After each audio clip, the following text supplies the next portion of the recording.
Hey James, Hey Chris, how you doing?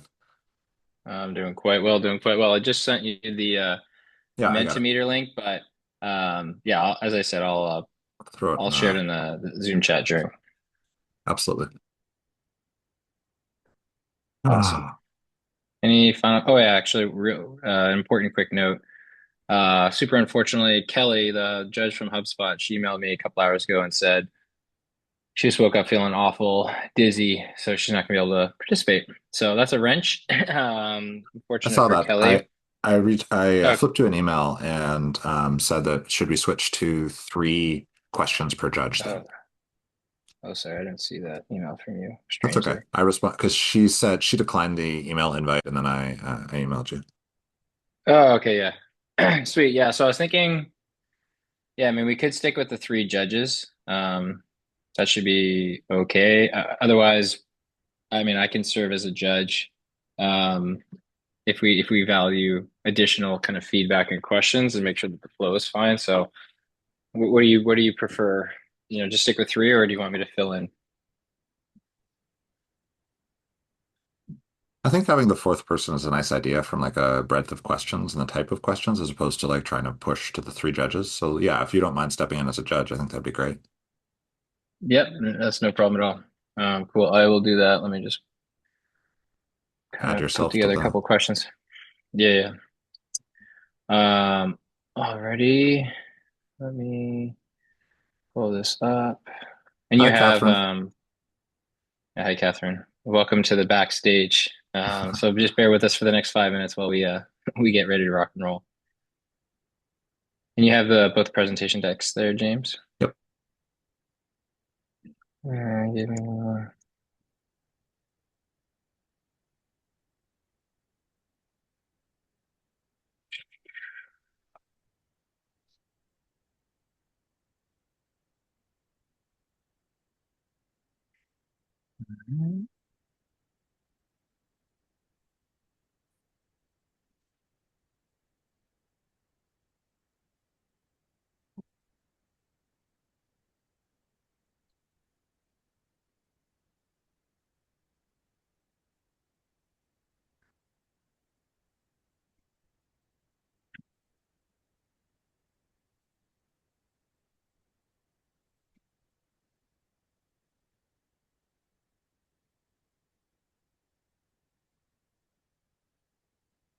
Hey guys.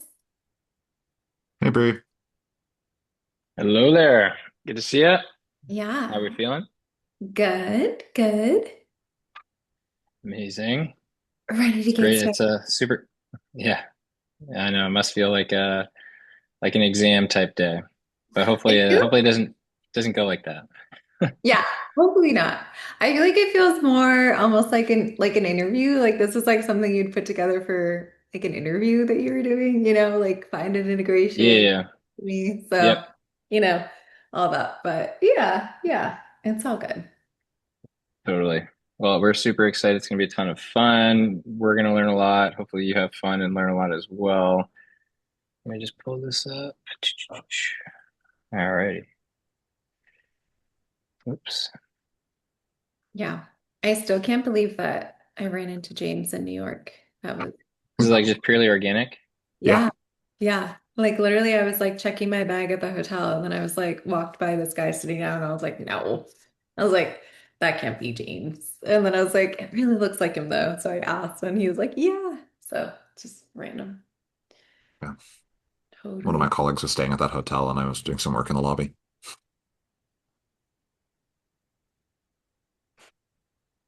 small, small world. All righty. Cool. Couple minutes away. So Bree, you'll be going second. So you'll see, but we'll kick things off, introduce the event, get everybody set up, and then Gabrielle will go first, which is an advantage to you to kind of see what that looks like, and uh, then we'll tee you up. You'll go through, judges won't interrupt you, and then at the end, the judges will ask questions. Unfortunately, one of our judges, Kelly from HubSpot, who I'm sure you know, she came down with an illness pretty suddenly, so she's not going to be able to be here. So I'm filling in as one of the judges. So hopefully I'm able to fill her shoes as best I can. Oh shoot, poor Kelly. Man, I was looking I forward know. to seeing I her. So know. Oh, poor I know, thing. super bummed. Yeah. All right, a couple minutes away.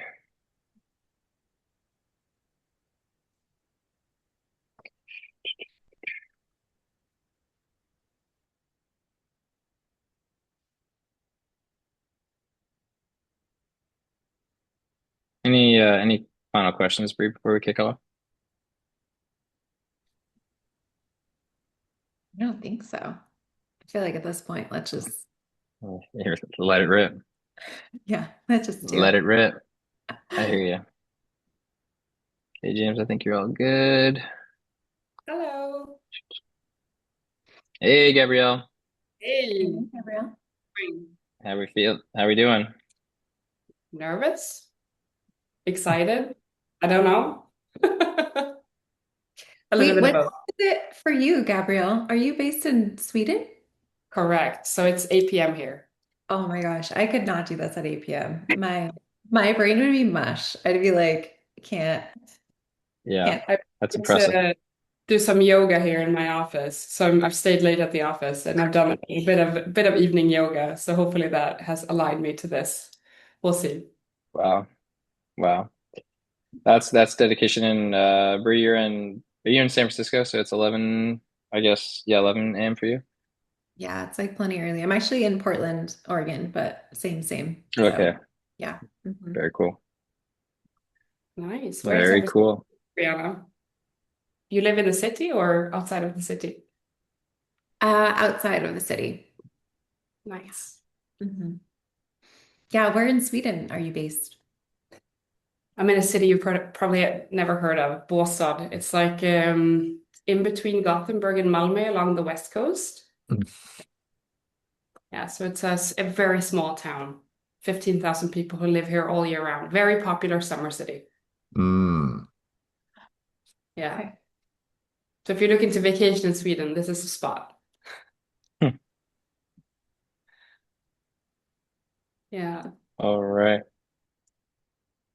Cool. We're at time now. We'll give it another minute or two before we officially kick things off. Just waiting for some of the judges to join. Gabrielle, I told Bree that unfortunately Kelly from HubSpot, she came down with an illness today, and so she's not going to be able to judge, which is a big bummer. She would have been huge contributor today. So I'm going to be filling in as the fourth judge. So I'll do my absolute best to do her justice and do both of you justice. That's a bit of bummer news. All right, we'll give it another minute. If you're listening live now, welcome. You're in the right place. You're here for the Ecosystem Masters pitch competition. So welcome. We're going to kick things off officially here in the next 2 minutes. We'll give folks a chance to trickle in, grab their drinks and grab their coffee, and then we'll kick things off. And in the meantime, feel free to let us know where you're tuning in from in the Zoom chat. I encourage you to share your LinkedIn profile so you can connect with other folks here. Christina, welcome. Good to see you. Hello. Awesome. I think Kevin's here, which is great. We got Kevin, and is Rachel here? Rachel's here. Hello. Okay. James, I think we have our quorum. So I think we're ready to kick things off. So I'm going to go ahead and give a quick intro, and then I'm going to back off and let everybody kind of get rolling. So first of all, welcome everybody to the Ecosystem Masters episode 2. If this is your first time joining this event, absolutely thrilled to have you here.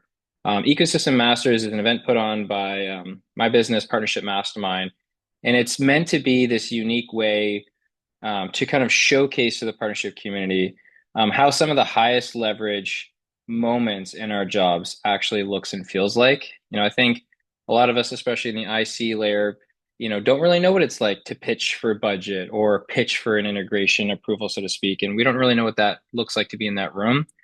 So it's tough to learn how to play the violin without playing the violin. So we're trying to put these important moments on display for you all. And the way we do that is we have these, friendly competitions where we find two top operators, and we've got two fantastic ones with us today, who we give them a hypothetical scenario that they have to make a proposal and pitch for, but then ultimately defend it against some really talented and experienced judges, which we have with us today.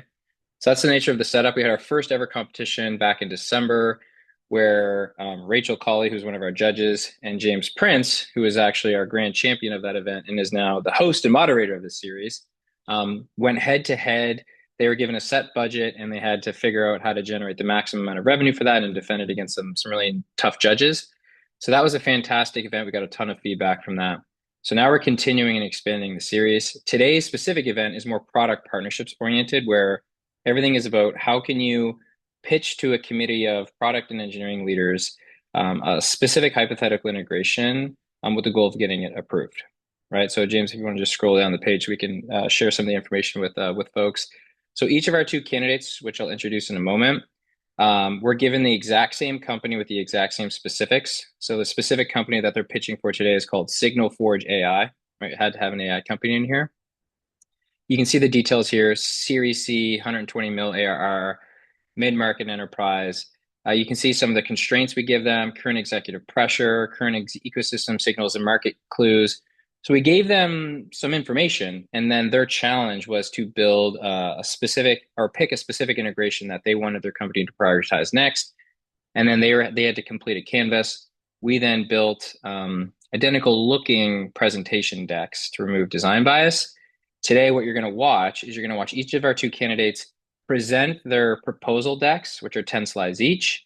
And then following the completion of their presentation, each of the judges are going to get to ask two questions. And you can see the flow there of the outline. So each of the judges are going to get to ask two questions to each candidate. And they're going to be testing and trying to poke holes in their plan and proposal to make sure that it holds up under the pressure. And so at the end of that, the judges are going to input scoring across 5 key dimensions. And then you yourself, the audience, are going to contribute as well. So you can see how each of the candidates are going to be evaluated today. 5 key vectors, customer value, right? So is this a real problem we're solving, or is this kind of nice to have? Revenue impact, that's table stakes. Strategic fit, right? Like, sure, it sounds good on paper, but does this actually ladder up nicely to kind of where the org is trying to go in market? Technical credibility, right? Again, it sounds nice on paper, but like, what's the opportunity cost? Is this even technically feasible to build? And then persuasion, right? Like, at the end of the day, did you behoove like the approval committee to actually pull the trigger on this, right? And so that's what the scoring comes down to. The judges' scoring is going to be worth 2/3 of the final score. The audience, are going to contribute 1/3 of this. So you play a big role today. We have $1,000 cash prize on the line for the winner, courtesy of our great sponsors over at Crossbeam. And we have $500 for the runner-up. So stay tuned for that. And just to tell you how close it was in the first ever competition, on a scale of 1 to 5, the margin was only 0.1 out of 5 between our two finalists, James and Rachel. So this thing is competitive. So with that, I'm going to kick things off. I'm going to introduce Brianna Strauss, who's at Superhuman. So Brianna, if you just want to quickly introduce yourself and just tell folks why you're excited to be participating today. Yeah, hi everyone. I'm Brianna. I'm from the Superhuman, formerly known as Grammarly, if others are more familiar with that. We just actually rebranded recently. But yeah, I'm super excited to be here. Obviously, I pitch companies on building connectors, integrations with us all the time. So I thought this would be a really exciting opportunity to further flex those muscles and get some good feedback from judges and the community here. So excited to be here and looking forward to pitching. Amazing. Well, thrilled for that. Ironically, Bree ran into James, our MC and moderator and grand champion from the last event in New York last week. So pretty cool fortuitous encounter there. And then thrilled to introduce Gabrielle Bäckman, head of partnerships at Teamtailor based out of Sweden. Someone I've just been completely impressed by since I met her a few months ago. Gabrielle, thrilled to have you here with us. If you want to just give us a quick intro. Yeah, I would love to. Gabrielle, lovely to meet you all. Work as a head of partnerships for Teamtailor. Really excited and also really nervous to be jumping into this competition. Yeah, I've been having a blast getting to know Chris and really excited to take on this challenge head on. Amazing. Well, thanks so much for having me here. The last thing I'll say, and I'll flip it over to my counterpart, James, is we've got some fantastic judges with us. We have Kevin Linehan, head of partnerships over at our friends at Crossbeam, who is a proud sponsor of today's event, and they were a partner with us on the first event. We've got Christina Flashen, CEO of Pandium.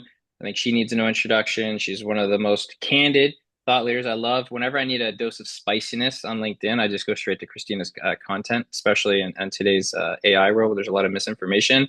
Rachel Colley, she's a top contributor in our community, head of partnerships at Momentous, cut her teeth in product and tech partnerships, and was a razor thin runner up in our first ever event. So we had to have her here. And then super sadly, Kelly from HubSpot came down with an illness this morning. So she's not actually going to be here. Super sad because I would have loved to hear from her. So I have to fill in now her big shoes. So I'm going to try to represent her as best I can. And so with that, I'm thrilled to introduce James now, who again is the host and moderator for today's event, grand champion of the first event, and he is runs embedded partnerships at Remote. James, with that, I'm here for you to take it away. Thank you so much, Chris. I just want to pause here for a second and just say, without Chris and like in the effort he's putting into building both partnership masterminds, but really broadly the partnership community, none of us would be here today. So I just want to give Chris a huge kudos as you're trying to really build something that is both trying to ladder up the partnership community, but also kind of prepare them to engage with partnerships in an AI way. Quick little anecdote. Chris has actually inspired me to be a better builder inside my own business at Remote. And he and I were actually just jamming yesterday on a partnership dashboard that I'm building internally using Claude Code, and he was giving me some really good insights. So if you're looking for ways to improve the way your partnerships are running, your partnership program is running, or how you're interacting with partners through AI, he's a phenomenal resource. And I just want to say thank you so much, Chris, for having me here today, but also for bringing the community together like this. Huge kudos, and really excited to see what you're going to continue building for everyone in the partnership kind of ecosystem. I appreciate it. Let's do it. Let's do it. All right. So, without further ado, we are jumping into episode 2 of the partner pitch competition for Ecosystem Masters. We've got 2 phenomenal contestants here, as Chris mentioned today, and 4 great judges, including Chris himself. So without further ado, we are going to jump in. The way this is going to run, as Chris mentioned, is we've got 2 contestants. There was a coin flip, albeit it was virtual, and Bree won the coin flip, which means that she got to choose when she wanted to go first, which means she actually picked to go second. So the who's kicking us off as our first contestant today is Gabrielle, all the way from Sweden. We've got people on the West Coast. We've got people all the way over in EMEA. And so thank you so much for staying up with us today. Without further ado, I'm going to jump over to your deck. I will be controlling it, just so you know. So if you'd like to flip back to slides, just please let me know, and I will go along with you as you're kind of doing your explanation. No hard stop, but you've got 10 to 15 minutes to kind of walk us through where you'd like to be. If you'd like to do a little bit of an intro for yourself at the beginning, feel free. Other than that, we are good to go. Can I get a thumbs up for everybody? I know not everyone's on camera, but judges, are we ready? Here we go. Let's go. Episode 2. We're jumping in. All right, I'm super excited to be kicking us off today. And before we get into the actual case, I want to set the context because this investment really is a direct response to the numbers and what they're telling us right now. So from a business perspective, sales cycles are up 22% year over year. Expansion revenue is continuing to be flattening. If you look at churn feedback, expansion requests, what our sales teams are hearing from customers when speaking in the field, it is the same answer every single time. We are able to deliver great insights. We're not able to turn those into actionable workflows. That means that our customers cannot point to a changed outcome after having invested into our platform. That risk makes it, or that unhandled risk makes it extremely, extremely difficult for our buyer to prove the ROI that they're seeing from acquiring or buying SignalForge. And we're feeling that in a big way, both in terms of renewals, expansion, as well as deals that should be closing that just are not closing. So if we then look into what we will be discussing today, I am proposing that we should be building an integration to SignalForce or to ServiceNow, sorry. They need no further instruction. They are the leading workflow automation platform within the enterprise space. What's really interesting about this player is that they already have an 85% penetration into our enterprise ICP that we're looking to further invest into. And they're also in a really unique spot right now, looking for a go-to-market intelligence partner to really drive their CSM module expansion. And that window is open for us right now. Looking into what we're seeing from our own current pipeline, if we look at that stalled pipeline and zoom in On that, 40 of our current opportunities are ServiceNow users. 21 of those are already using that CSM platform. And what we would be able to unlock with that integration is an immediate unblock of that pipeline. We can continue on to that customer workflow problem, please. Great. So I want to really bring you into the shoes of our sellers. Right now, the biggest issue our sales team are facing is that they cannot point to an operational fit within the customers that they are speaking to. Right now, this looks something like they're not able to really showcase how a churn signal or any other revenue signal appears in a dashboard, they appear in a Slack flow. So there's attention to that problem, but they're not able to visually or to articulate how that's going to turn into actionable insight within their organization. There's absolutely no owner, no deadline, no consequence or audit trail for what happens when those insights have been surfaced. If we zoom back in at what this is doing to our pipelines, this is something that our current sellers are currently experiencing, right? We are seeing a 2.8 million pipeline stalled. If we look at the win rate lift on the integrations we've built in the past, we're seeing at least a 12% uptick in our current or in the regular win rate that we see. That is representing a 1.7 million first year ARR potential for us if we go ahead with this integration. If we move ahead to zoom in on who feels this pain from a customer perspective, we are currently not equipping our main buyer, the RevOps team, to really showcase ROI from when purchasing our platform. They are able to signal or see the intent. They're able to see the risks. They are not able to drive accountable action within their organization. If we also look into some of the customer conversations that we have had, we've been speaking to the customer success team, and primary feedback around this workflow problem is to do with churn. That's being felt from the VP of Customer Success, the CIO, in a really big way. We are able to identify that there is a churn risk, but we're not able to drive accountable action for that. And from a compliance perspective, we have no audit trail in terms of what revenue decisions have been made or have not been made, which is becoming an increased procurement blocker for us. So why should we be doing this now? I mean, the data is really speaking for itself here. We have a huge challenge when it comes to both new business and expansion revenue. 22% year-over-year increase in terms of stalled pipeline. Looking at what we currently have, 41 of those open deals are customers of ServiceNow. 21 of them are already using the CSM module that they're currently strategically expanding. Looking further ahead, this also presents a really interesting greenfield opportunity for us. We have been able to identify 240 clients that are already using the CSM module, and that is a really interesting pipeline opportunity growth for us. That module is also growing 20% year over year, so representing a 32 million potential pipeline today, but looking 3 years ahead, that's looking to grow into a 47 million pipeline opportunity. I also really want to stress that this is not going to be a play part like only for us, right? This is also a play for ServiceNow. ServiceNow is in the market right now looking for a go-to-market intelligent partner to drive their CSM expansion revenue. That we are really well positioned to be that partner right now, and the window is open right now.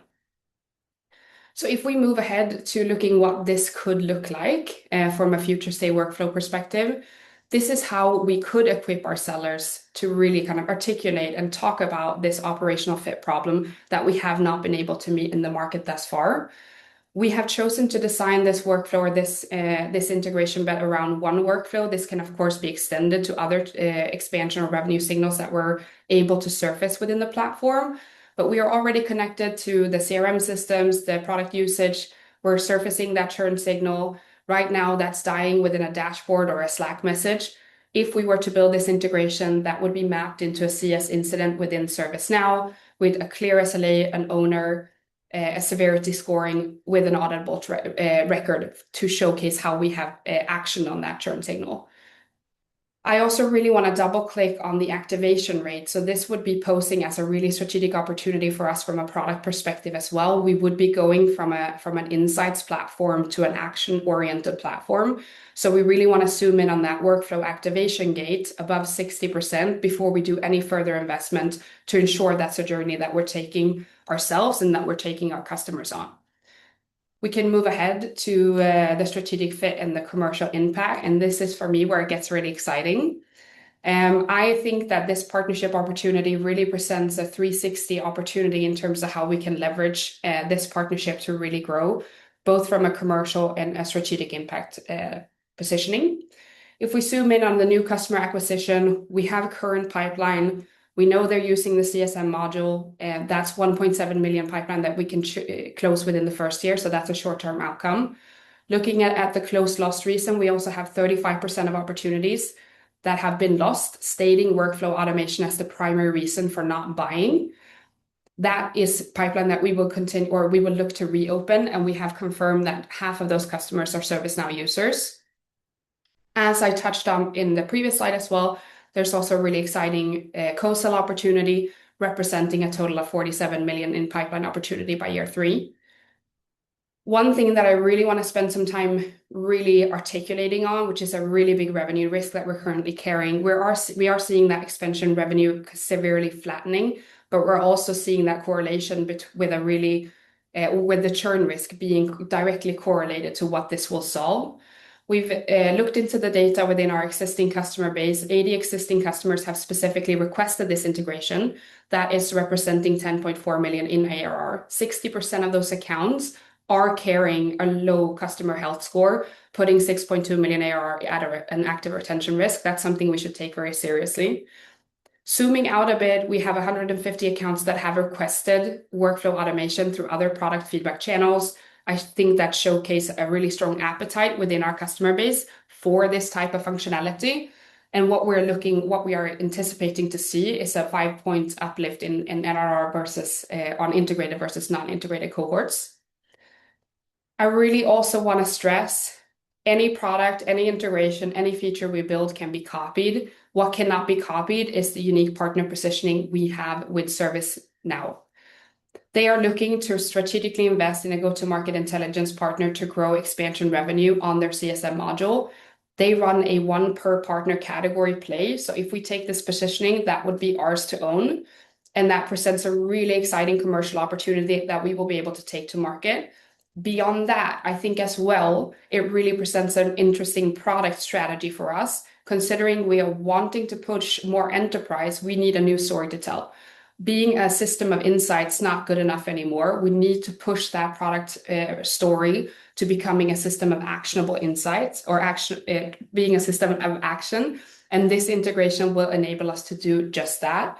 So I think both from a strategic perspective from the partnership angle combined with the positioning we would be able to take in the market, that this would be a highly strategic play for us. We can move on to the next section. So the one KPI we would be tracking for continued success on this partnership would be NRR uplift on integrated versus non-integrated accounts. The reason we've chosen this metric is because it is the one metric that really that encompasses our two core problems, retention as well as expansion revenue. So that's the one metric we will be looking to address. We will, of course, also be tracking a lot of leading indicators. Workflow activation rate, as I've mentioned, is a really important metric to make sure that we're actually taking that journey, going from insight to action, as well as integration attach rate on new and expansion deals. And we can move on to the next section. So why should we build this? In my opinion, the numbers really speak for themselves. We can build any type of product roadmap or feature bet. I think ServiceNow really presents an opportunity that will help us battle the commercial challenges we're having from a 360 perspective. What's really interesting about this opportunity is that it's also time-bound, right? It's really creating a partnership mode that we'll be able to create defensibility around the product integration that we're building and really go to market with something that will stay unique. And 85% penetration of the enterprise market is something that will be extremely difficult for any competitor to replicate. So I believe it's something that we need to take seriously and listen to the customer signals that we're having, both from a retention as well as a new customer conversation perspective, and that it would be the right strategic opportunity for us to jump on. I want to take some time to zoom in on the challenges as well. Of course, we have anticipated some challenges as we're moving into this partnership. ServiceNow being an enterprise-ready solution, they have extensive APIs. There's a maintenance risk that comes with building this integration. We've already initiated dialogues around the co-engineering and agreement. we have it in a really good spot, but we definitely want you guys to enter the conversations to ensure we're not signing anything that you are not comfortable with, to make sure that there's joint accountability, that we have an appointed tech PM on both sides. The workflow adoption is going to be essential to the further investment into this partnership. We put it in as a hard gate within the launch plan for the integration itself. So that's something that myself, the VP of Customer Success, as well as the solution engineering team will be very dedicated towards making sure we can drive that workflow adoption.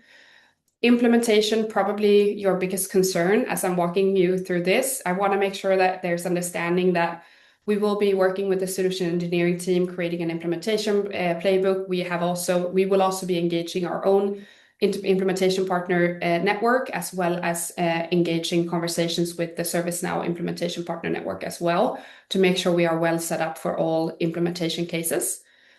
And a competitor could copy the connector. That is true. The connector could be copied. In terms of the partnership opportunity, the commercial opportunity that goes with it, and the strategic positioning we have with ServiceNow at the moment, that will not be something that a competitor can copy in the short term. In terms of how we are going to roll this out, so before the building begins, before we are investing any type of product resources, we want to make sure we have 3 signed design partners. We already have conversations lined up, and we already have initiated conversations with them. The co-engineering agreements needs to, of course, be signed. As we're moving into the building phase, we'll have a weekly check-in with the ServiceNow team. The implementation partner will be trained. We will write the implementation playbook, train the go-to-market teams, prepare the marketing collateral. And what we're looking as a kind of hard gate here is to really see that workflow activations above 60% across all 3 design partners before we take anything to market. Once we go to market, we'll start with going live on the marketplace. We will start running on those joint opportunity plays, as well as the expansion motion, and starting to activate those on joint accounts.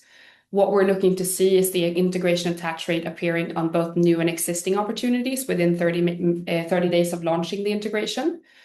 And as we're moving into phase 3, the design partners will be ready to be converted into a success case. We will be starting to action on the greenfield pool. The implementation partner will be ready for onboarding, and we will continue to focus on the joint pipeline we have open. What we're looking to achieve within this phase is opening 40 high-intent accounts that we have identified within those 240 accounts for first joint co-sell opportunities, and we want to get 1 qualified opportunity into the pipeline. And as we're entering phase 4, we will be starting to kind of mature the motion, further extend on the greenfield account pool, and looking to really start tracking and achieving on that NRR delta 5-point uplift that we have as a North Star metric for the project. So moving into the executive ask, I really want to stress that I want this to be viewed as a strategic company project. I need you all to get behind this as a strategic project that we are working on to really solve severe customer risk signals that we've been able to identify within the data. So what we're asking for 2 engineers ring-fenced for the first 2 quarters. We want to make sure that there's also availability beyond those 2 quarters to maintain and bug fix on the integration as we're moving ahead. 1 dedicated tech PM, a named C-level executive sponsor. We have initiated conversations with the CRO. She seems very positive towards the project. And then the 3 design partners before we start building. We're also asking for an initial partnership go-to-market budget, $60K, to make sure that covers the marketplace certification and the initial training, travel, and go-to-market budget. In terms of risk of inaction, we have a severe issue with pipeline stalling. We have been seeing that problem grow year over year. We really want to address that quickly, so that's not something that we're continue to see growing. I think the biggest risk for inaction will be the revenue risk, or the revenue retention risk that we're carrying within our existing customer base. The customers are telling us what they need. It's just a matter of whether or not we're going to take action on that. I really also want to stress that this is a time-bound opportunity. So I think that this integration will be built with a go-to-market intelligence partner. Whether or not that's going to be us, that is remaining the question. Thank you, guys. If you have questions, please let me know. I will clap for you. That was really well done. Thank you so much, Gabrielle. That was an absolutely lovely pitch. And we're going to jump right into the judges. Just as a reminder for the judges, We're going to go, each one of you is going to have 2 questions. We're going to start with Kevin, and then we're going to go with Christina, Rachel, and then Chris, and then Kevin, we're going to come back to you. So just like, please ask your one question. If you do need to ask like a quick follow-up, go for it, but we just want to make sure we get through everybody. So we'll throw it to you, Kevin, to start. Great. And great job, Gabrielle. That was really, really well done. You covered a ton of ground in a very short period of time with a great amount of detail. So kudos to you. One of the aspects that sort of jumps out at me is the level of effort on our side to deploy this integration, right? What I didn't get much insight into is what is the upside for ServiceNow to pull us or you with them, especially as it relates to that 20% year-over-year growth in this segment of the product? Can you speak to how this helps ServiceNow drive more growth themselves amongst their field teams, net new business, as well as expansion business? Yeah, absolutely. It's a really good question. And I think giving context here, they have an adoption within their CRM module. What they're really lacking is the data to really drive accountable or insights that can drive that accountable action and can give accurate scoring on the risk that they're seeing. And this is at the core and IT platform. So in terms of go-to-market data, they don't really have a partner that can really surface that go-to-market data in a meaningful way. So that's going to be the big upside. They are seeing growth on that module. They're seeing growth in terms of getting the workflow out there, but they need to really fuel that with the data that really provides value to the customer. And they're getting a lot of requests in terms of making sure that there is an integration towards a go-to-market intelligence tool. One quick follow-up. Do you have a sense of what percent of the 20% year-over-year growth we could forecast for ourselves? I think it's a large portion. They're going to embed this into how they sell the CRM module. So I would forecast at least half of that being closed. Okay. Thanks, Kevin. On to you, Christina. Really great hearing you. Thank you for the presentation. I have a couple of questions. It sounds like a lot of the commercial value that you've outlined is predicated on having this like exclusive relationship with ServiceNow. So you guys are going to be the one and only partner in this specific segment. What happens if that window closes and we're not selected as that exclusive partner while the application is in development? The integration, I mean. Yeah, it's a really good question. I have been negotiating this agreement for the past 12 months. I feel quite confident in our positioning, being the selected partner for this play. I think, yeah, I would be very, very surprised if that was to happen, considering how deep in the negotiations we are. We have been vetted as the vendor of choice in terms of partnering for this area. So I don't foresee that being a problem in terms of entering certification. And right now we have a verbal agreement in terms of being that selected partner for this specific play. Thank you. And my second question is, do you mind if I pause you there? We're just going to jump onto Rachel, unless it's a follow-up. No, we're going to go back to Christina. Don't Yeah, worry. we're We going love to the go back to you. enthusiasm. Go ahead, Rachel. Yeah, so your case depends a lot on workflow activation. So what specifically will make customers want to adopt this after launch? I think the feedback within our customer base and within the customer base of ServiceNow is the proof that this will be adopted within the customers we will be presenting this to. And the value is within the adoption, right? And we will be dedicated towards driving that adoption. That will be a gate for us investing any further resources. So we're going to be working together with the VP of Customer Success, together with the solution engineering team to really kind of highlight in the playbook how we're going to be driving that adoption forward. So that's going to be a key point before making any further investments into it. But I think looking at the data that we have really strong proof that there's strong appetite within the customer ecosystem on deploying this and actually adopting it. Thank you. Thanks, Rachel. All right, Chris. Yeah, amazing. And first of all, amazing job, Gabrielle. That was so fun to kind of listen to you. And I couldn't help but think back to when I was an early stage tech partner manager, ironically working with Christina, who Pandium was building out all of her integrations. So shout out to Pandium. I would have just loved to have been watching stuff like this. So I'm just geeking out. But now I have to play the role of Kelly Sarabin from HubSpot, which is no small feat. So I'm filling in for her today. So pressure's on. But my first question is around the stalled pipeline. That was one of the key impetus data points that kind of triggered you going in this direction, which is great.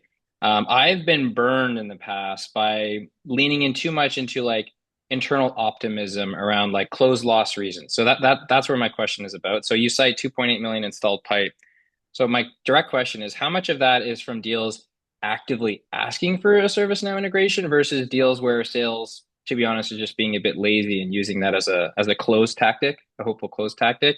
And really what I'm getting at is distinguishing between like real demand versus internal optimism bias, which as I said, I've been burned before where I get, I see a couple close loss reasons in our HubSpot and I'm like, oh, okay, sure. Like we should go ahead and take a deep hard look at building out this integration versus like real proof points, real, something that can really hold up. So I'm just curious how you think about that.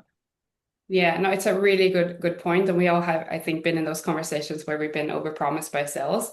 I think deliberately within this case, I did not include full pipeline numbers. So the pipeline numbers that I presented were specifically targeted towards ServiceNow customers and specifically showcasing the ones that are using the CSM module. So I don't only have proof from our internal teams really vocalizing an operational fit issue, but that's also something that we're hearing from the ServiceNow teams, which is the whole reasoning in why we are having these conversations. So I do believe that's the proof, the ultimate proof you can get without going to each and every seller and kind of getting deep and dirty in each and every deal. So I think in terms of the data we have available, the conversations we've had with the partner, what we're hearing from our internal teams all boils down to believing that there's a real issue to be addressed within the current pipeline. Amazing. Thank you. Thank you. All right, Kevin, we're taking it back to the top with you. Okay. So one thing that I've come to learn about ServiceNow at this stage of the game is they are aggressively growing their roster of build partners, right? What they call the companies building integrations into the platform. And in turn, they're growing their store pretty aggressively as well, in which the destination in which companies can activate and purchase applications that are purpose-built for ServiceNow.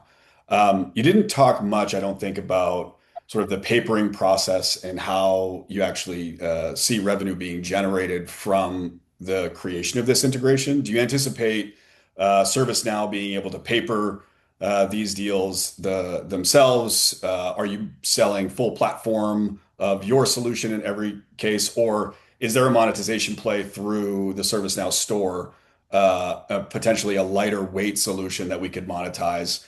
Potentially even to get a faster path into market? Yeah, so I think it's an interesting question. And to be full transparent, we aren't further, like we are not mature in terms of those conversations, in terms of what that's going to look like. We've had conversations in terms of what a reselling model, what a store model would look like. And in terms of how that's specifically going to look like and whether or not we would break out and do a lightweight model within that storefront, we haven't finalized those conversations, but would be very interested to explore that further if we get commitment on building that integration out, right? And how we can really monetize that on all areas and all fronts. All right, Christina, go for it. Thank you. So I saw you reference SIs in the presentation in terms of using implementation partners. And I know that ServiceNow definitely uses SIs, big, beefy implementations. What kind of shift does that represent for our current customers if they are to adopt ServiceNow? And do you have any concerns about introducing an additional point of friction or cost to onboarding a solution because you have to use an external third party that is outside of the four walls of both of the sort of entities here? Yeah, so right now, the primary kind of use case are existing ServiceNow customers that are like mutual customers, right? Where the integration would be implemented. We are also using implementation partners. Our implementation process is not as meaty as ServiceNow, but it's definitely something that we're taking seriously. And we're also speaking to those SI partners to make sure that they have SignalForce within that scope of implementation to properly address that and make sure that we have customers set up for success if they want to do a full-fledged implementation. I don't think it will be the most common use case for this integration bet, but it can definitely happen, something that we need to plan for. Thanks, Christina. Go ahead, Rachel. So Gabrielle, what would you need to see from the first 3 design partners to prove this is solving a real workflow problem, not just validating interest? Sorry, repeat the question. Sure. What would you want to see from the first three design partners to prove this is solving a real workflow problem, not just validating interest? So we would need to see that activation rate above 60%, and ultimately that is leading to the North Star metric of a 5-point NRR uplift. So that's what we're looking to see. Well, I just want to qualify that, but what would you want to see so you'd mentioned in your presentation that you're selecting three design partners to go on this journey with you. Yes. What would you want to see from those three design partners to validate actual proof points versus just interest? Okay, I understand your question. Sorry about that. We are looking to have someone really that has been that has had significant feedback around not being able to really transcend actionable insights. The design partners that we have been speaking to have the primary use have been within the CS organizations. So they have an activated CS teams. They are interested in terms of making sure that we're able to surface that churn signal within that CS team, and they're also ServiceNow customers as well. So that's what we're looking to qualify them on. And as a part of the design, sorry, follow up, James, but as a part of the design process, are you wanting them to be actively engaging in how the integration is built, what the design workflow looks like? What's kind of gauging this integration will actually work, and not just you pick partner or design partners that see a pain point? Yeah, they will definitely be involved in terms of sharing feedback and scoping and making sure that they are an active part of the process in terms of integration design. Thank you. Thank you. All right, Chris, take us home. Amazing, Gabrielle. You're almost done. Your final exam. You can go off for summer vacation. Last question for you. I want to pressure test, and I think Kevin already kind of hit on this, but I want to pressure test just how important SignalForge would be to ServiceNow. Like, I don't want to just be a nice to have and fitting into a partner stack. I want to feel like they need us, and we really are irreplaceable. So I think you had mentioned, like, if ServiceNow already has a native CSM and workflow tools, I just want to understand, like, why do they truly need us as GTM intelligence partner rather than building or even buying a simpler revenue signal connector themselves? I just want to understand just how irreplaceable we are, and whether that moat is truly defensible. Yeah. They need us because they need the data to fuel that CSM module. I think the long-term play from my conversations with ServiceNow is they want to venture into the full revenue operations team. So they want to extend the functionality of the CSM module into go-to-market intelligence signals, expansion triggers, forecasting signals. So I think that is the real expansion play, and that's why we are hyper important in terms of making sure that this is something that they can actually build exponential expansion revenue on. Amazing. Thanks so much, Gabrielle. Thank you. Thank you so much, Gabrielle. Round of applause for you from everybody as well. That is not easy. Those are some really tough questions. I just want to say thank you so much for the incredibly hard work you did at putting this together. And for the audience, we do want your input. Just a reminder, we're going to be doing that after we have our next presenter and contestant go. This is Bree. So judges, let's take Gabrielle's great idea and put it aside. We're now going to focus on Bree's. We're going to get into this one. So we're going to kind of do a reset here and start with Bree. Bree, are you ready? Yeah. Wow. Gabrielle, way to set the stage is all I have to say. I'm like, oh, maybe I should have gone second. No. Yeah, great job, but excited to share my thoughts and ideas for SignalForge as well. Okay, so the integration bet to kick things off. So here's what we know. SignalForge services deal risk, expansion signals, and churn indicators, but acting on them is still a very manual multi-tool process. Sales cycles are up 22% year over year, but expansion is flattening and enterprise deals are slowing. And the number one thing we keep hearing from customers is that the insights don't translate into action. So enterprise buyers are asking for four things right now: workflow automation, AI explainability, operational visibility, and governance readiness. SignalForge delivers on visibility. The explainability gap is what's stalling deals and flattening expansion. So one thought is workflow automation, connect the signals, make it easier to act, but teams aren't failing to act because the tooling is wrong. They're failing to act because they can't explain the signal well enough to back it. The evidence and insights live in the conversation, and the conversations are happening in Gong, which is why I'm proposing we build an integration with Gong to bring these insights into our customers' workflow. This will allow us to, one, provide conversational evidence to our forecast signals, 2, provide insights around objection handling, competitors, and any blockers being mentioned. 3, deepens our solution for RevOps and sales teams that we serve today to drive seat expansion and tier upgrades within accounts we already have. And 4, Gong's MCP just launched. This is a great opportunity for us to be an early design partner for them and go to market with their team. Next slide, please. So this is where we're facing a gap today. SignalForge can ingest CRM and activity data from our current integrations with the likes of HubSpot and Salesforce that we have today. But Gong is where the conversation happens. When a risk surfaces in SignalForge, a CRO might ask, like, why is this being flagged? And right now, the answer requires a manual dig through Gong, rep notes, call recordings, scattered evidence across tools they shouldn't have to touch. The result is we don't have evidence to back up the statements that SignalForge is making and providing that governance readiness to our customers. Next slide, please. So our top 3 personas feel this every quarter. The CRO is under board scrutiny on forecast accuracy. The RevOps leader opens pipeline visibility but can't see the conversations behind the numbers.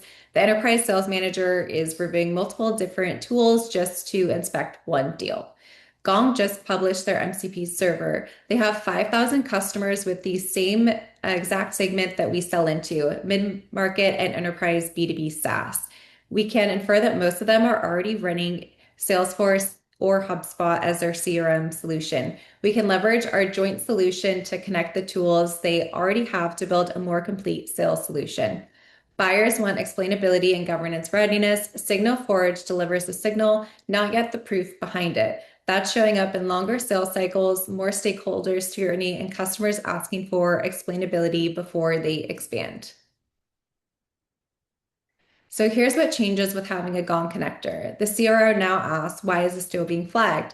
Now our MCP layer queries Gong's Ask Deal tool in real time and gets back a plain language answer. Maybe champion went quiet, competitor mentioned on the last 2 calls, procurement concerns were raised twice, no manual dig, that answer surfaces in line in the deal view.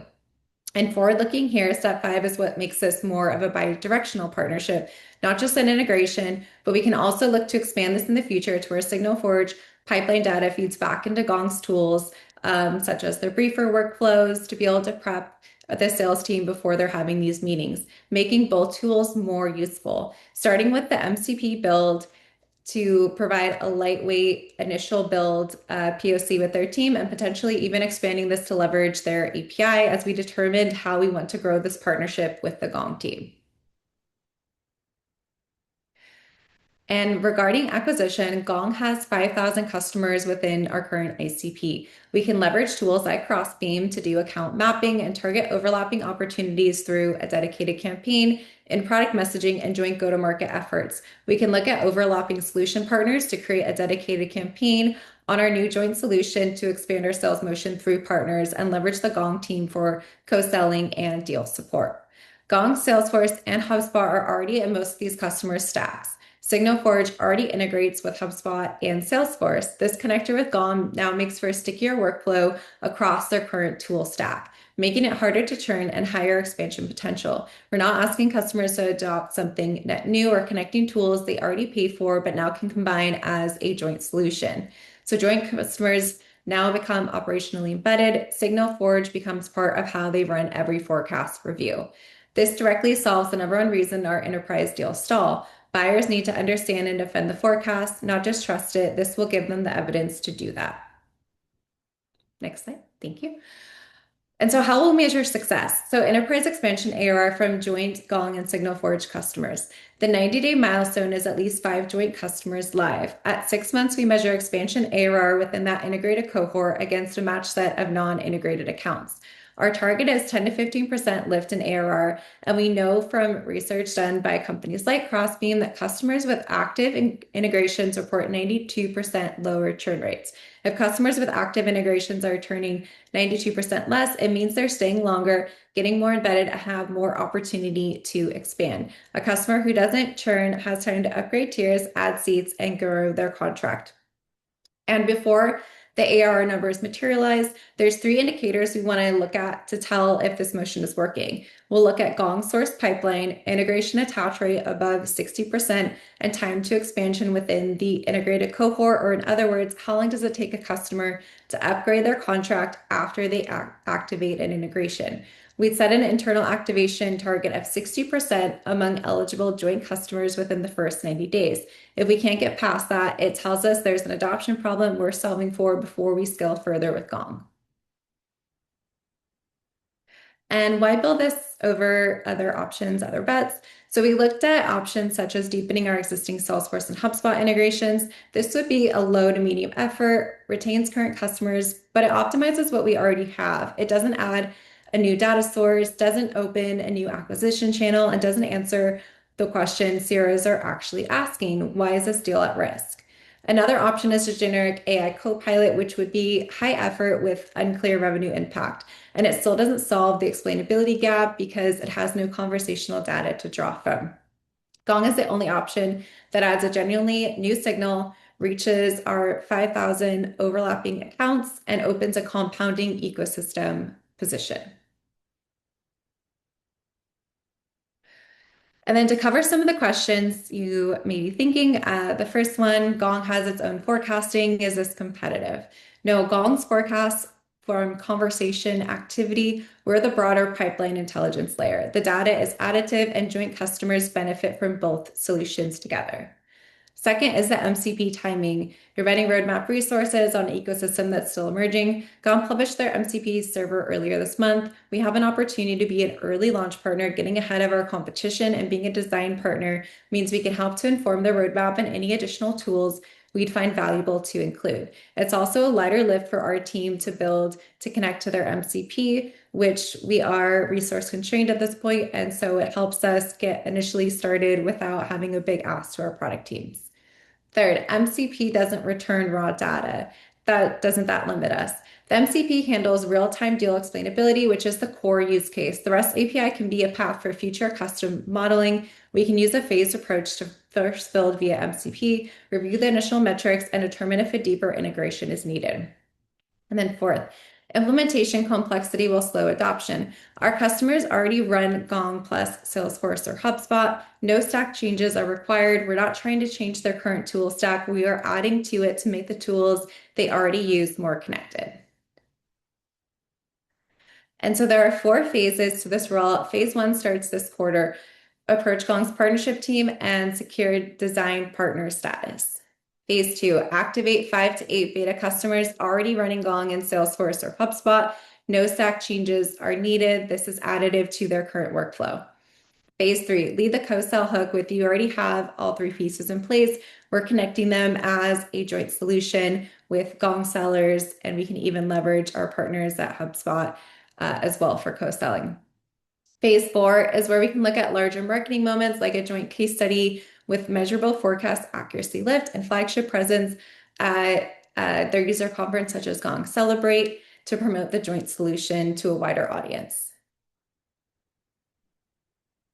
And so to clearly outline the ask and what's needed to move forward, I have 4 asks. So 1, build support. We need 1 engineer, 1 PM dedicated to shipping the Gong connector. 2, SE and partnership resources to secure design partner status and activate beta customers. 3, an executive sponsor for CEO or CRO level relationships with Gong leadership to build our partnership at the exec level. And 4, a joint GTM budget for launch assets and event presence. Flagging the importance of timing as we have a limited window to be an early builder and launch partner for their MCP. This is a great opportunity to solve for our customer pain points and amplify our partner efforts with Gong across our overlapping customers and secure a feature at the user conference this fall. Thank you.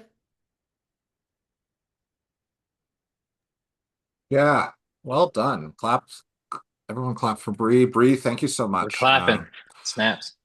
Yeah, snaps and claps. Thank you so much for that. What we're going to do, I really appreciate that deep dive and great job on the presentation. We're going to go back in the same order on judges. I hope you're ready for questions. And Kevin, we're starting with you again. Great. Nice job, Bree. Good to see you.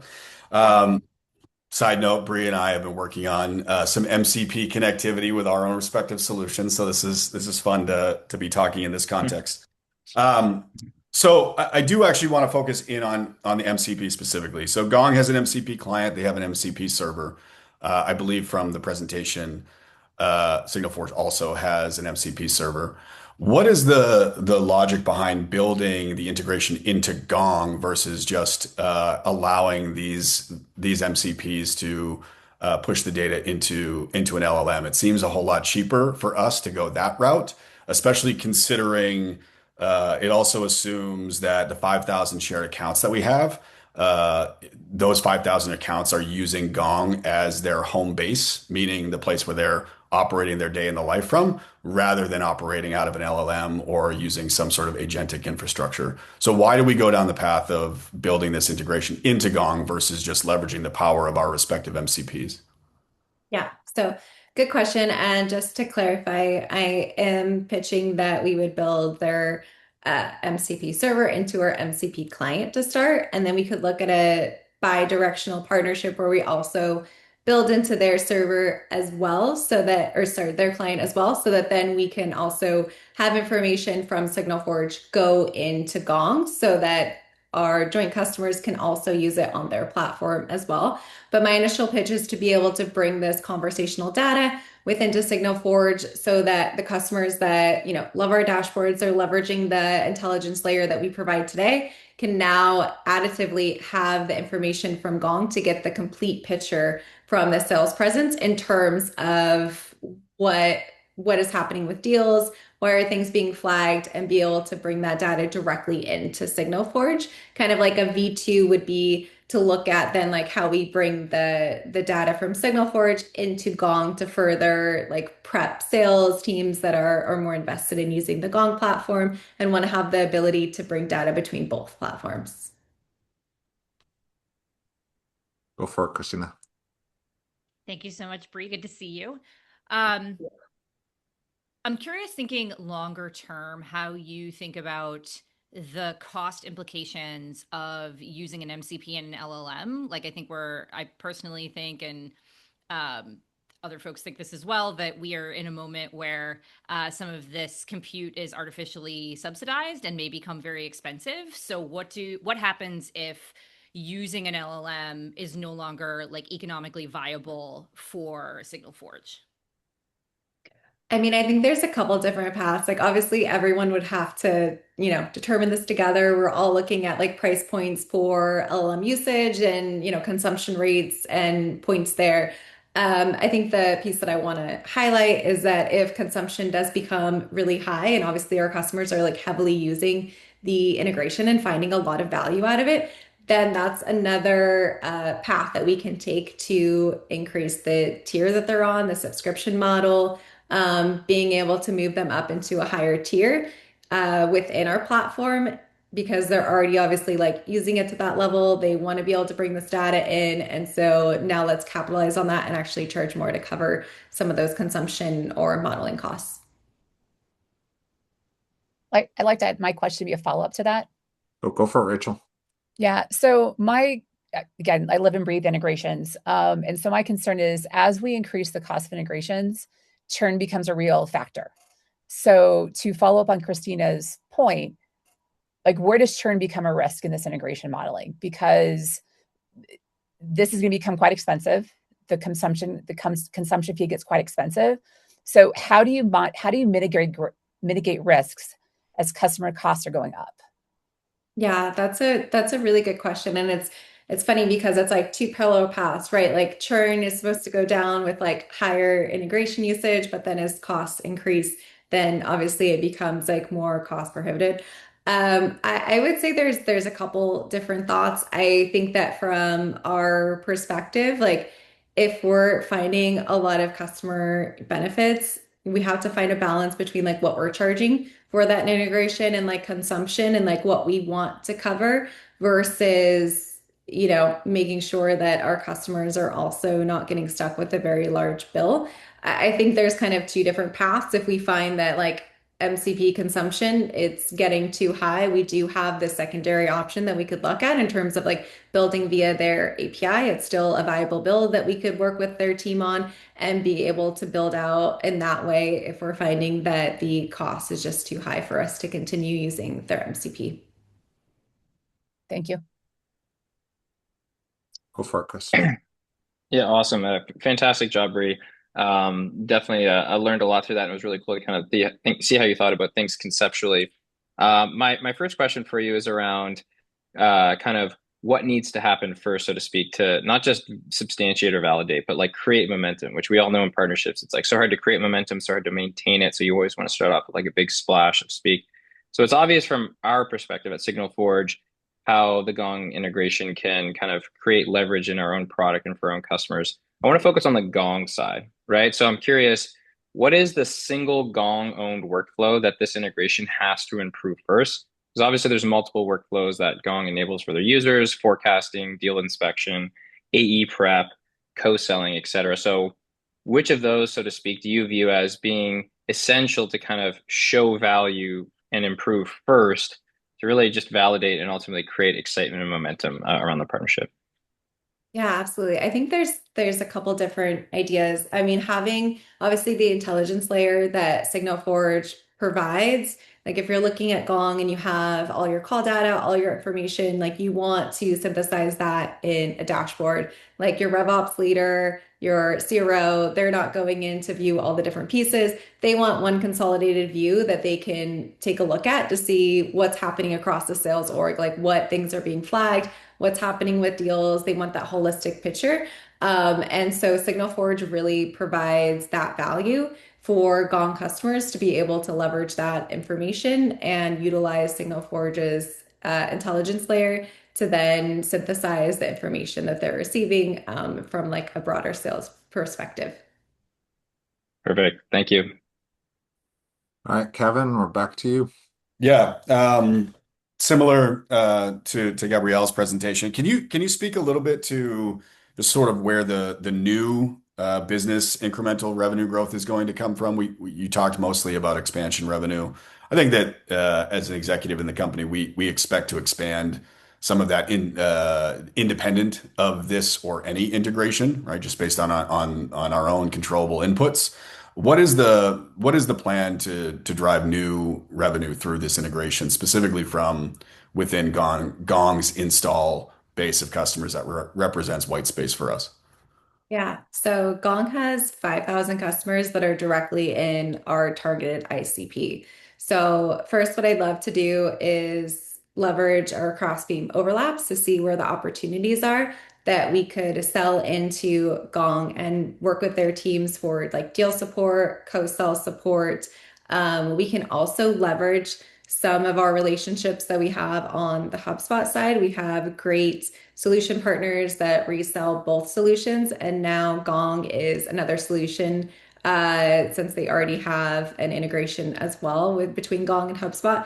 We can leverage both of those partners as like a three-way solution selling that we can map through Crossbeam. We can work with both teams to really make sure that we're targeting a wider audience and selling that joint solution of what we provide between not only Gong and SignalForge, but also the other integrations that we have on our platform.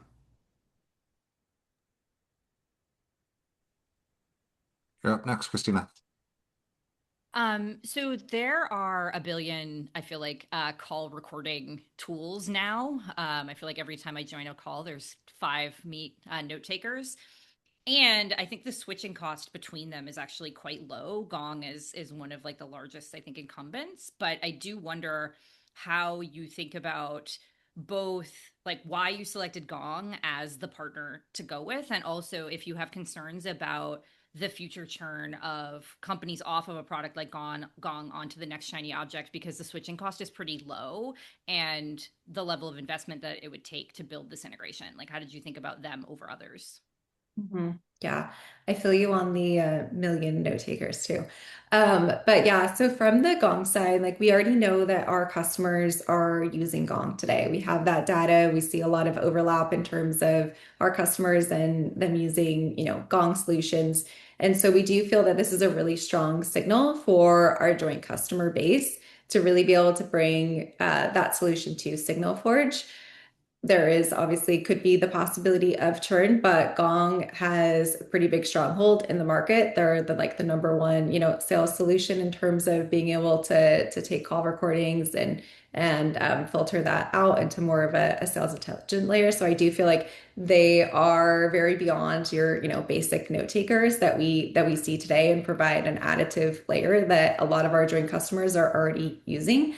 And we'll have some really early great signals. Like building via MCP should be a very light lift. And so we will also be able to tell like very soon before doing a very large investment with a complete product build that could take, quarters. We should have some good indicators like right away to see like how our customers are utilizing both solutions and where they're finding value.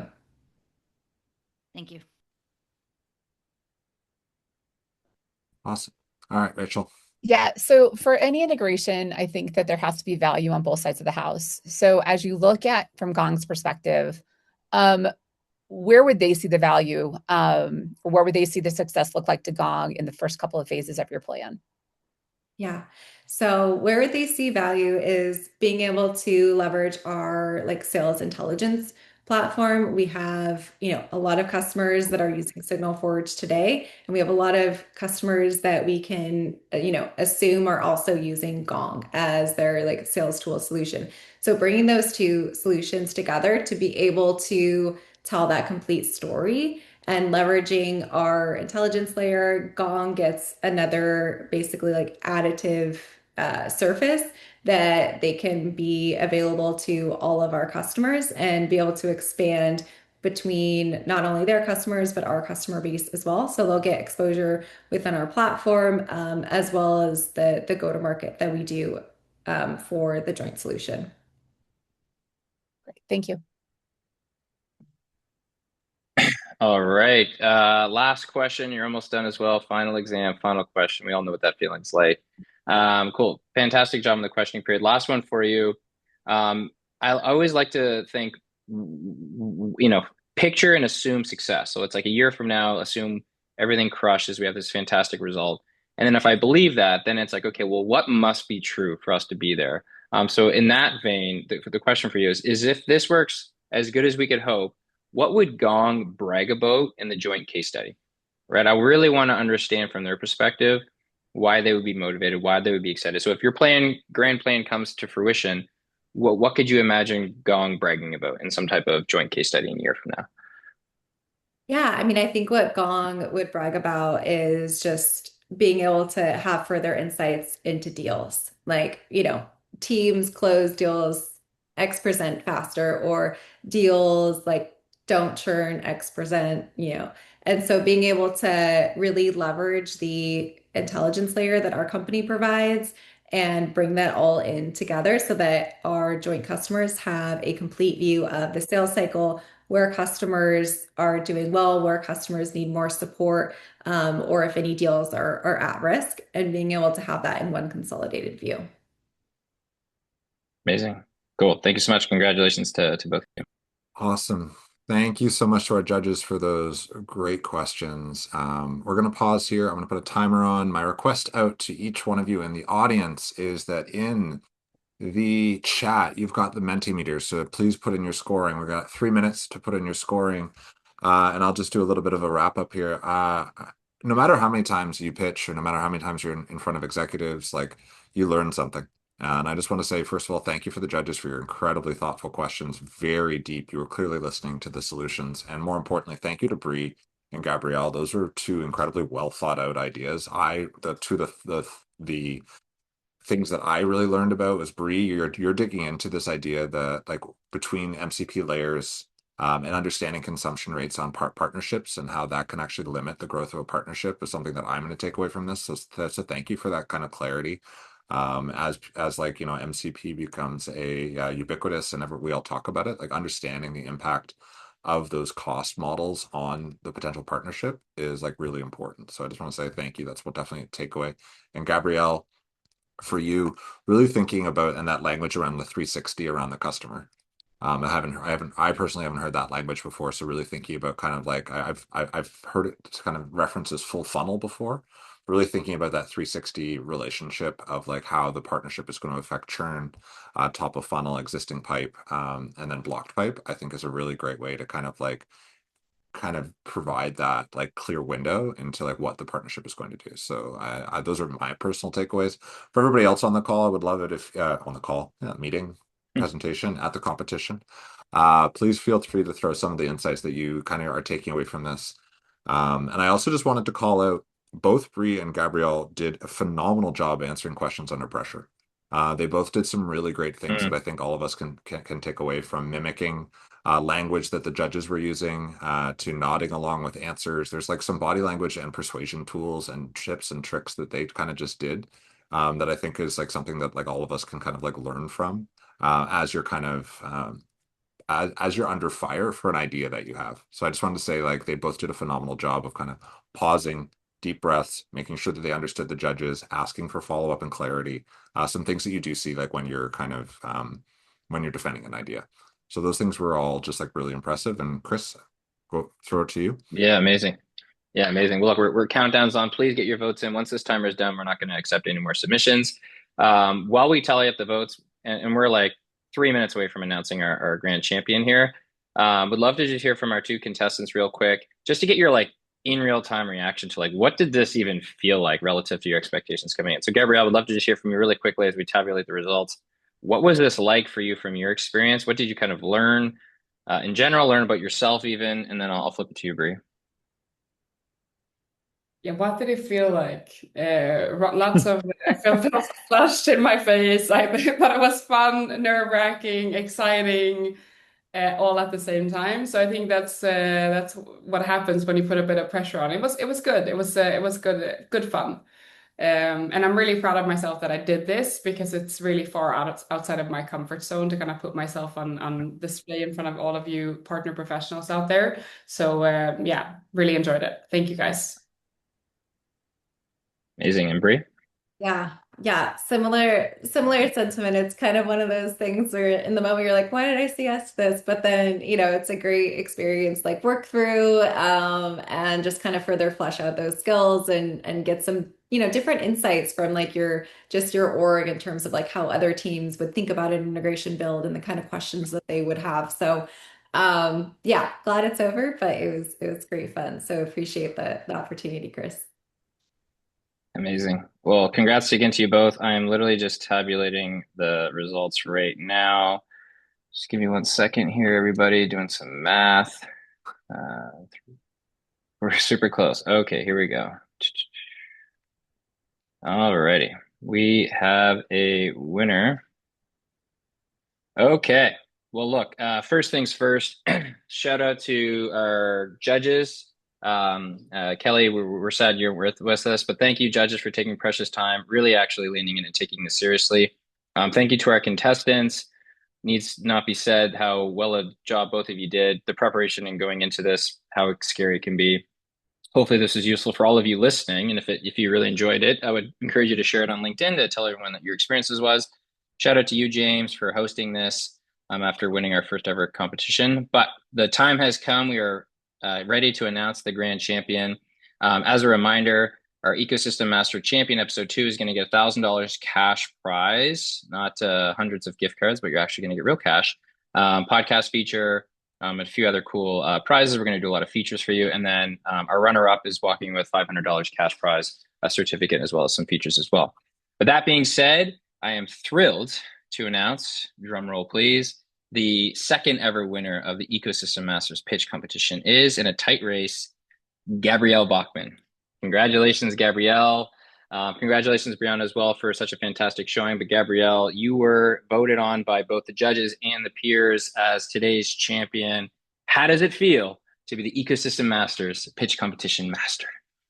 Crazy. I had some very tough competition. Very, thank you guys so much. Really appreciate, or thank you for the support, everything. It was, I think we did a really good job. So it's definitely a tough competition, but a really good learning experience, I think, thank you for letting me join in. Amazing. It is past 9 p.m. In Sweden for Gabrielle. So kudos for you being on late. But look, final round of applause for our contestants. Thank you to our judges and our great host, James. And honestly, thank you for all of you.